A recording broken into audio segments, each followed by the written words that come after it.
सोमवार के दिन पढ़े शिव पार्वती की व्रत कथा, होंगी सभी इच्छाएं पूरी। सोमवार व्रत कथा। सोमवार का दिन भगवान शिव को समर्पित है।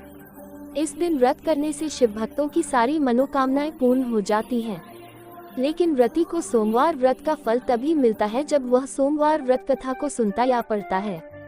तो आइए जानते हैं सोमवार की व्रत कथा। सोमवार का दिन भगवान शिव और माता पार्वती तो समर्पित है।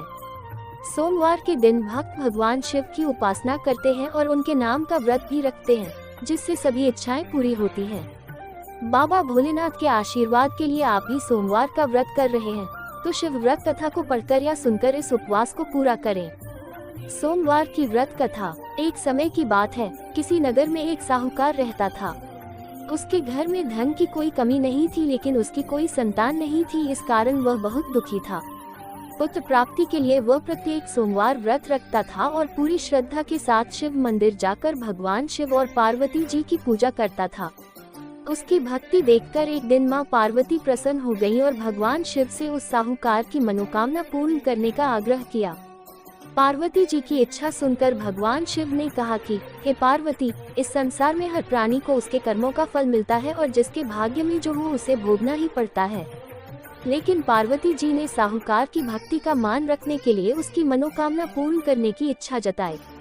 माता पार्वती के आग्रह पर शिवजी ने साहूकार को पुत्र प्राप्ति का वरदान तो दिया, लेकिन साथ ही यह भी कहा कि उसके बालक की आयु केवल 12 वर्ष होगी।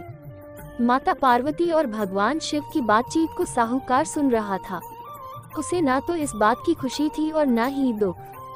वो पहले की भांति शिवजी की पूजा करता रहा। कुछ समय के बाद साहूकार के घर एक पुत्र का जन्म हुआ। जब वह बालक 11 वर्ष का हुआ तो उसे पढ़ने के लिए काशी भेज दिया गया। साहूकार ने पुत्र के मामा को बुलाकर उसे बहुत सारा धन दिया और कहा कि तुम इस बालक को काशी विद्या प्राप्ति के लिए ले जाओ और मार्ग में यज्ञ कराना। जहाँ भी यज्ञ कराओ वहाँ ब्राह्मणों को भोजन कराते और दक्षिणा देते हुए जाना। दोनों मामा भांजे इसी तरह यज्ञ कराते और ब्राह्मणों को दान दक्षिणा देते काशी की ओर चल पड़े। रात में एक नगर पड़ा जहाँ नगर के राजा की कन्या का विवाह था, लेकिन जिस राजकुमार से उसका विवाह होने वाला था वह एक आंख से काना था। राजकुमार के पिता ने अपने पुत्र के काना होने की बात को छुपाने के लिए एक चाल सोची। साहूकार के पुत्र को देखकर उसके मन में एक विचार आया। उसने सोचा क्यों न इस लड़के को दूल्हा बनाकर राजकुमारी से विवाह करा दूं। विवाह के बाद इसको धन देकर विदा कर दूंगा और राजकुमारी को अपने नगर ले जाऊंगा।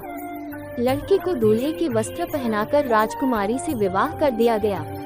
लेकिन साहूकार का पुत्र ईमानदार था, उसे यह बात न्यायसंगत नहीं लगी। उसने अवसर पाकर राजकुमारी की चुन्नी के पल्ले पर लिखा कि तुम्हारा विवाह तो मेरे साथ हुआ है, लेकिन जिस राजकुमार के संग तुम्हें भेजा जाएगा वह एक आंख से काना है। मैं तो काशी पढ़ने जा रहा हूँ। माता पार्वती के आग्रह पर भगवान शिव ने उस लड़के को जीवित होने का वरदान दिया। शिवजी की कृपा से वह लड़का जीवित हो गया। शिक्षा समाप्त करके लड़का मामा के साथ अपने नगर की ओर चल दिया।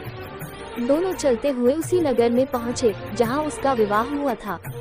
उस नगर में भी उन्होंने यज्ञ का आयोजन किया। उस लड़के के ससुर ने उसे पहचान लिया और महल में ले जाकर उसकी खातिरदारी की और अपनी पुत्री को विदा किया। इधर साहूकार और उसकी पत्नी भूखे प्यासे रहकर बेटे की प्रतीक्षा कर रहे थे। उन्होंने प्रण कर रखा था कि यदि उन्हें अपने बेटे की मृत्यु का समाचार मिला तो वह भी प्राण त्याग देंगे, परंतु अपने बेटे के जीवित होने का समाचार पाकर वह बेहद प्रसन्न हुए। उसी रात भगवान शिव ने व्यापारी के स्वप्न में आकर कहा, हे श्रेष्ठी, मैंने तेरे सोमवार के व्रत करने और व्रत कथा सुनने से प्रसन्न होकर तेरे पुत्र को लंबी आयु प्रदान की है। इसी प्रकार जो कोई सोमवार व्रत करता है या कथा सुनता और पढ़ता है उसके सभी दुख दूर होते हैं और समस्त मनोकामनाएं पूर्ण होती हैं। सोमवार व्रत पूजन विधि। सोमवार व्रत में व्यक्ति को प्रातः स्नान करके शिव जी को जल और बेलपत्र चढ़ाना चाहिए तथा शिव गौरी की पूजा करनी चाहिए। शिव पूजन के बाद सोमवार व्रत कथा सुननी चाहिए। इसके बाद केवल एक समय ही भोजन करना चाहिए। साधारण रूप से सोमवार का व्रत दिन के तीसरे तक होता है, मतलब शाम तक रखा जाता है। सोमवार व्रत 3 प्रकार का होता है: प्रति सोमवार व्रत, सौम्य प्रदोष व्रत और 16 सोमवार का व्रत। इन सभी व्रतों के लिए एक ही विधि होती है।